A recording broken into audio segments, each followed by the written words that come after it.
तो मां कौशल्या आज चित्रकूट पहुंच गई हैं। साथ में कैकेयी आज चित्रकूट पहुंच गई हैं। साथ में कैकेयी जी को लिए हुए हैं।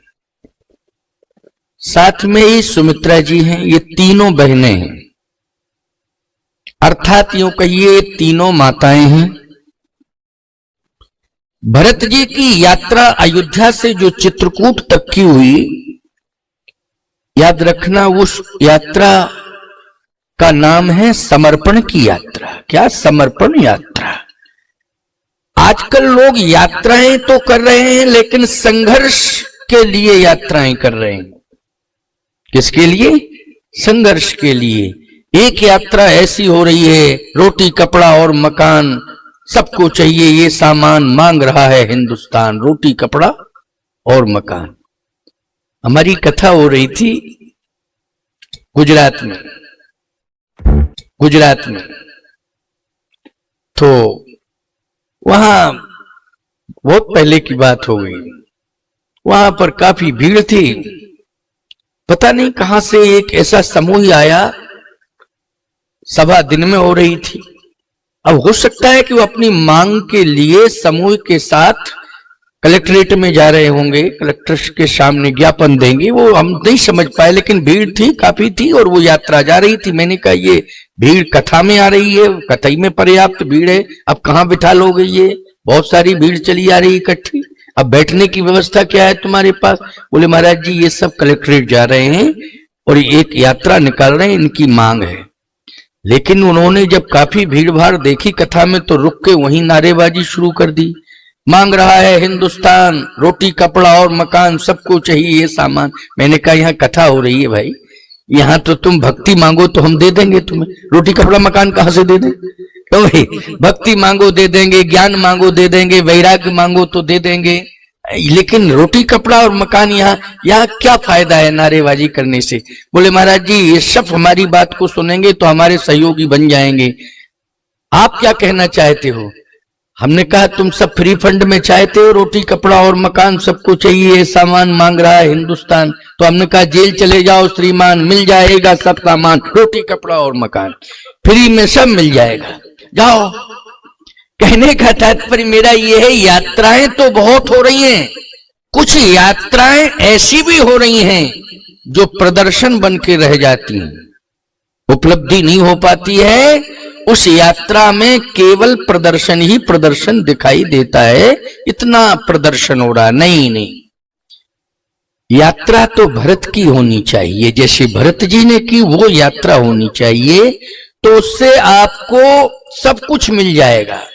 ये समर्पण की यात्रा है। समर्पण की यात्रा सामंजस्य बनाती है, और संघर्ष की यात्रा प्रतिशोध को जन्म देती है। एक एक शब्द को ध्यान से सुनना। समर्पण की यात्रा सामंजस्य बनाती है, और संघर्ष की यात्रा प्रतिशोध को जन्म देती है। आज भरत जी ने समर्पण की यात्रा शुरू की तो चित्रकूट मिल गया। चित्रकूट का अर्थ क्या है? चित्रकूट का अर्थ होता है चित्त मानी अंतःकरण, और कूट मानी पर्वत तो होता ही है, लेकिन वेदांत में कूटस्थ ब्रह्म को कहते हैं। ब्रह्म को क्या कहते हैं? कूटस्थ, वेदांत में। इसका अर्थ यह है कि जब हम समर्पण का भाव लेकर के चलेंगे तो हमारा चित्त कूटस्थ ब्रह्म से जुड़ जाएगा, वहीं परमात्मा मुझे प्राप्त हो जाएगा। आज भरत जी का चित्त किससे जुड़ गया? कूटस्थ ब्रह्म से। इसलिए आ गया चित्रकूट, और वहां मिले कौन? प्रभु राम। लेकिन प्यारे एक बात सुन लो, मां मां होती है, इसलिए मां की महिमा को समझो। कैकेयी मां आज आंखों में आंसू भरे हुए।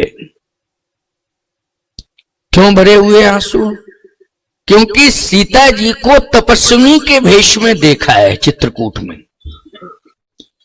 किस वेश में देखा है? तपस्विनी के वेश में। और अंजलि से महर्षि वाल्मीकि जी कहते हैं कि अंजलि से मंदाकिनी जी का जल पी रही थी, जल पीते हुए देखा।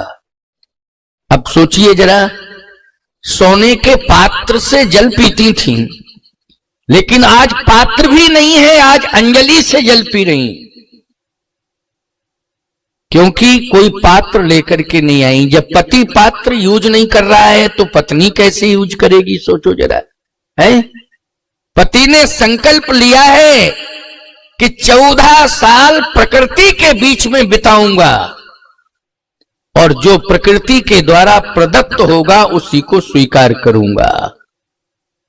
इसलिए पत्तों की सैया पर सोते हैं और अंजलि से जल पीते हैं और पत्तों के दोने में फलाहार करते हैं।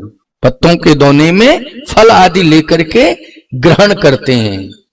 तो किशोरी जी, सीता जी कहां से पात्र में ग्रहण करती? इसलिए अंजलि से जल पी रही थी। कैकेयी ने कहा ये मेरे कारण हुआ है, लेकिन मैंने राम को वन भेजा है। लेकिन सीता को तो निश्चित रूप से बड़ी बहन कौशल्या ने भी रोका था और चक्रवर्ती सम्राट महाराज दशरथ ने भी रोका था।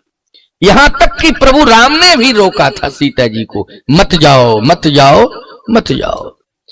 हंस गवनी तुम नहीं बन जोगू,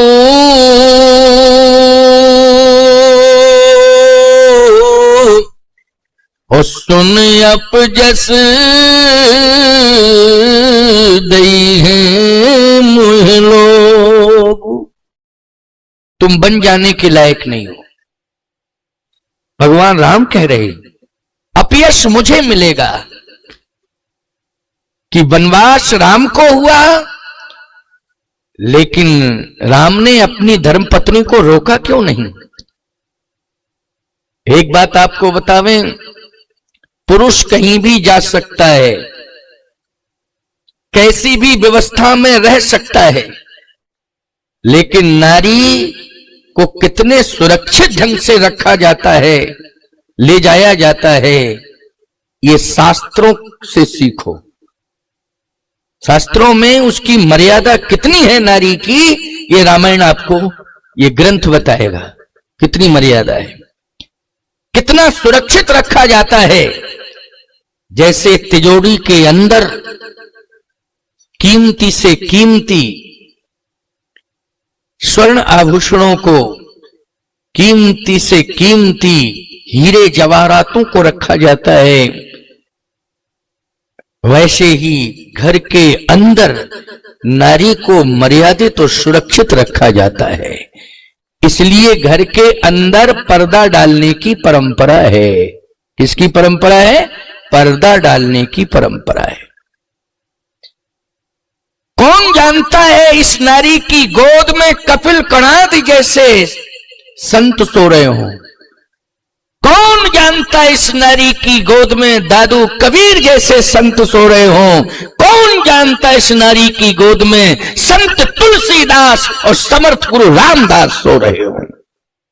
ये श्रेय नारी को मिला है। चाहे संत को इस धरती पर उतारा हो, चाहे भगवंत को इस धरती पर उतारा हो। बड़े बड़े संतों को नारी ने ही इस धरती पर उतारा है, भगवंत को भी नारी ने इस धरती पर उतारा है। एक बार नारी नेत्र देव को बनाया बाल। अनसुईया जी ने ब्रह्मा विष्णु महेश, ये चित्रकूट का प्रमाण है, ब्रह्मा विष्णु महेश इन तीनों को 6-6 महीने का बालक बना करके चित्रकूट के पालने में झुला दिया। कौन है वो? अनसुईया जी। एक बार नारी नेत्र देव को बनाया बाल, गोद ले प्रमोद से वो पालना झुलाती है। एक बार नारी पति के हेतु पुत्र के समीत वो बाजार बिक जाती है। कौन है हरिश्चंद्र की पत्नी? तारा। एक बार नारी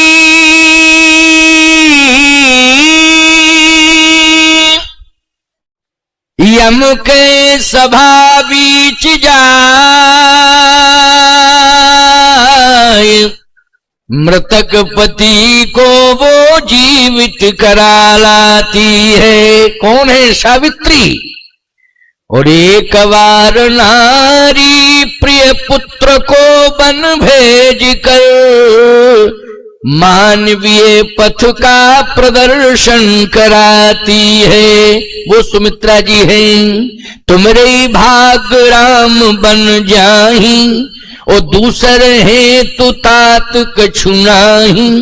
पुत्रवती जुवती जग सोई, और रघुपति भगत जासु सुत होई।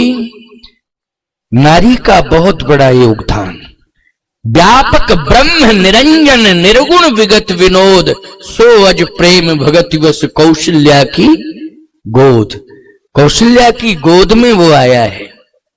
इसका मतलब यह है कि वो ब्रह्म निर्गुण है, लेकिन सगुण बन करके वो तपस्विनी कौशल्या की गोद का लाल बन गया। इसलिए नारी के सम्मान पर विशेष ध्यान देना चाहिए। कैकेयी ने कहा, लेकिन सीता आज मैं बहुत दुखी हूं और मुझे ऐसा लगता है कि आज मैं प्राण त्याग दूं, चित्रकूट में प्राण त्याग दूं। अवनी जमहि जाचत कैकेयी। कैकेयी उसी समय पृथ्वी को देखने लगी और कहती है, पृथ्वी आज तू फट जा और मुझे अपनी गोद में ले ले, मैं तुझ में समा जाऊं। मुझे थोड़ी सी जगह दे दे, मैं तुझ में ही समा जाऊं। पृथ्वी ने कहा, नहीं नहीं नहीं, मैं तुम्हें जगह नहीं दे सकती हूं, क्योंकि तुमने मेरी बेटी सीता को वन भेजा है। सीता जी किसकी पुत्री है? पृथ्वी मां की। नहीं, मेरे पास कोई जगह नहीं है, क्योंकि तुमने मेरी बेटी को वन भेजा है, मुझे कष्ट पहुंचाया है, मुझे बहुत कष्ट है। कैकेयी ने कहा, पृथ्वी तुम्ही ने तो राम को वन में बुलाया है, क्योंकि रो रही थी, बिलख रही थी, यही कह रही थी कि मेरे ऊपर राक्षसों का अनाचार है, अत्याचार है। हे प्रभु, आओ आओ आओ इस धरती पर और राक्षसों का वध करो और मेरा भार कम करो। तुम्ही तो कह रही थी, इसलिए मैंने तो पृथ्वी तुम्हारा ही काम किया है, लेकिन कलंक मुझे मिला है। लेकिन अब तू भी मुझे शरण नहीं देना चाहती है, तो मैं मंदाकिनी गंगा का सहारा लूंगी। और जैसे ही कैकेयी मूर्छित होकर गिरने लगी, तो भगवान मां मां मां मां कह करके दौड़ पड़े और कैकेयी को उठा लिया और अपने हृदय से लगा लिया। मां, तू क्या निर्णय ले रही है? ये प्रथम राम भेटी कैकेयी। भगवान राम ने मां मां मां मां कह करके कैकेयी को उठा लिया और हृदय से लगा लिया। भेटी कैकेयी, प्रथम राम। सबसे पहले भगवान राम ने कैकेयी मां को हृदय से लगाया, समझाया है और अपने पीतांबर से मां कैकेयी के आंखों के आंसुओं को पोंछा है। सोचो जरा, समझा रहे हैं राम जी, क्या कह रहे हैं मां कैकेयी को? मां, तूने राम के ऊपर उपकार किया है, मैं सारा श्रेय तुझे ही देता हूं कि तूने मेरा परम कल्याण कर दिया। कैकेयी ने कहा, राम कैसे सिद्ध करोगे कि मैंने कल्याण किया? प्रभु राम ने कहा, कि सिंहासन पर पिताश्री बिठा रहे थे, तो सिंहासन छोड़ करके मैं आया और बैकुंठ का सिंहासन छोड़ के आया। लेकिन जैसे ही अयोध्या में आया तो सिंहासन फिर टूट पड़ गया। सही बात तो यह है कि मैंने बैकुंठ छोड़ा है, वहां सिंहासन था लेकिन वहां संत नहीं थे, वहां संत नहीं थे। तो मुझे बैकुंठ से ज्यादा ये महत्वपूर्ण मृत्यु लोक की भूमि लगी है कि मैं जाऊंगा, वहां मुझे संतों का दर्शन मिलेगा, और संतों के दर्शन के लिए तूने मुझे बन भेजा है। बोलो संतों की कितनी बड़ी महिमा है महिमा की नहीं? जेवत संत हरिहर करे धन पुरुषन के भाग, तिनके ग्रह पावन भये संत पधारे आए। भगवान ने कहा कि मैं घबरा रहा था, बेचैन हो रहा था, व्यथित हो रहा था कि आकर के मुझे एक ही संत मिला। कौन? गुरु वशिष्ठ जी महाराज। लेकिन मैं तो संतों का समूह है और उन समूह में जाकर के मैं दर्शन करना चाहता हूं, उन संतों से मिलना चाहता हूं, और ये कार्य तूने किया है। मुनिगण मिलन विशेष बन, सबई भांत हित मोर। मुनिगण मिलन विशेष बन, सबई भांत हित मोर। उतहीं पर पितु आयुष बहुर सम्मत जननी तोर। मां तूने संतों से मिला दिया, और कैकेयी मां तूने ही संतों का दर्शन करा दिया। आज ये सत्य है कि ये तीनों पुत्र बैठे हुए हैं, ऋषि जी, कितना सुंदर नाम है, कमल जी, संजय जी, इनकी माता जी ने आज संत दर्शन करा दिया और कथा से जोड़ दिया। आज सत्संग सुनने को मिल रहा है। वैसे मैं क्यों आता भाई? इतनी जल्दी तो नहीं आता, इतने जल्दी नहीं आता, लेकिन उन्होंने किस प्रकार से सिस्टम में मुझे बुला लिया, सोचिए जरा। क्योंकि संतों का दर्शन करना अनिवार्य है। संत दर्शन हो जाए तो ये समझ लेना त्रिभुवन का सुख मिल गया, त्रिभुवन का वैभव मिल गया मुझे।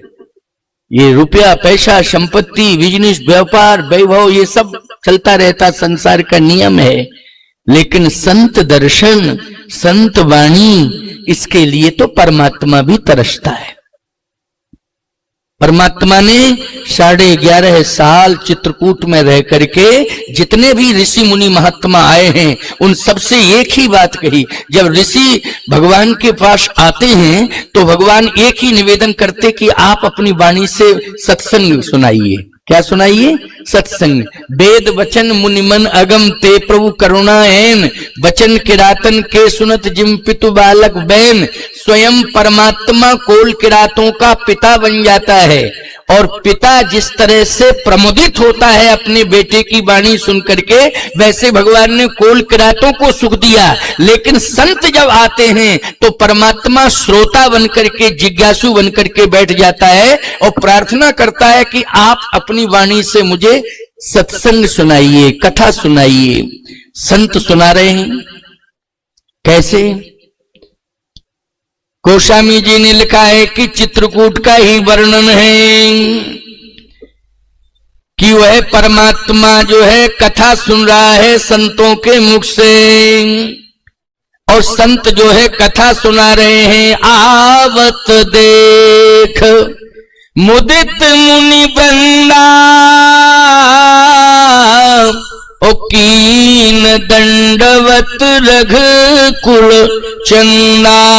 भगवान संतों को देखते हैं और तुरंत दंडवत करते हैं। देखो ये है सम्मान की बात। अब संत बैठ जाते हैं तो भगवान कहते हैं कि आप तो कथा सुनाओ। यहां अयोध्या वासी बैठ गए सब। कैकेयी मां को भगवान समझा रहे हैं। क्या कह रहे हैं भगवान की? मां तू चिंता मत कर, संतों का दर्शन मुझे मिल गया, इनके आशीर्वाद से ही राक्षस मरेंगे। अब कोई राक्षस नहीं बचेगा। शस्त्र की ताकत से सफलता नहीं मिलती है। इसलिए संतों का आशीर्वाद ले रहा हूं कि जो धरती के ऊपर समस्या आई है राक्षसों की, अब निश्चित रूप से उनका अंत हो जाएगा और तेरा राम सफल हो जाएगा। आशीर्वाद, संतों का आशीर्वाद मिल रहा है। आवत देख मुदित मुनि वृंदा, कीन दंडवत रघुकुल चंदा। कैकेयी मां को समझाया, भरत से कहा कि भरत तुम उदास दिखाई दे रहे हो, लगता है कि तुम मां के व्यवहार से व्यथित हो।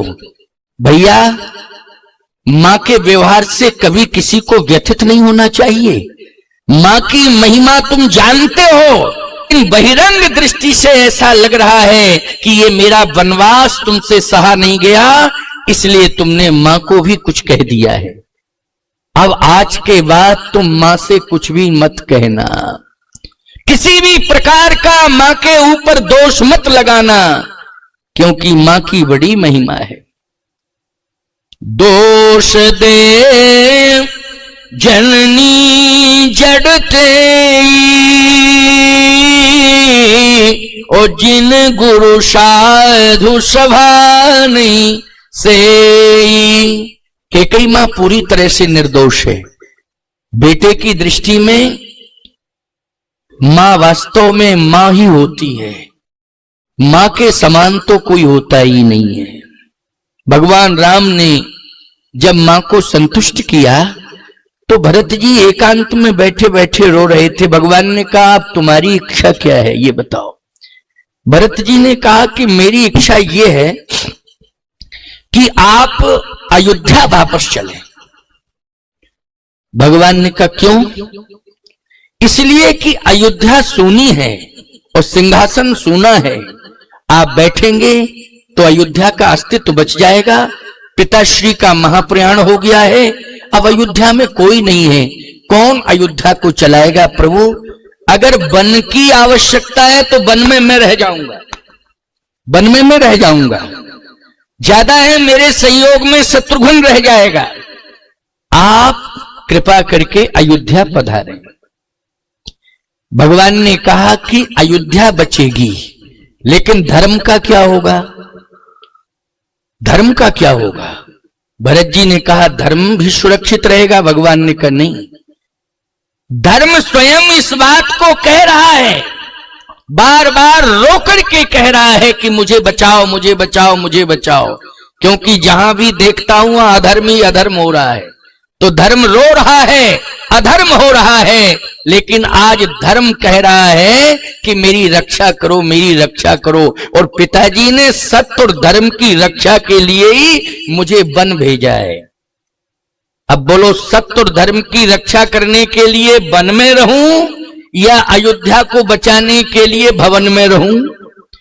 अगर धर्म रहेगा तो धर्म की धुरी पर अयोध्या है, अयोध्या भी बचेगी, और धर्म चला जाएगा तो अयोध्या रसातल में चली जाएगी। भरत जी ने कहा प्रभु, तो मैं आधार के रूप में किसे मानूं? मैं तो आपको ही मानता हूं, किसे मानूं? भगवान ने कहा देखो,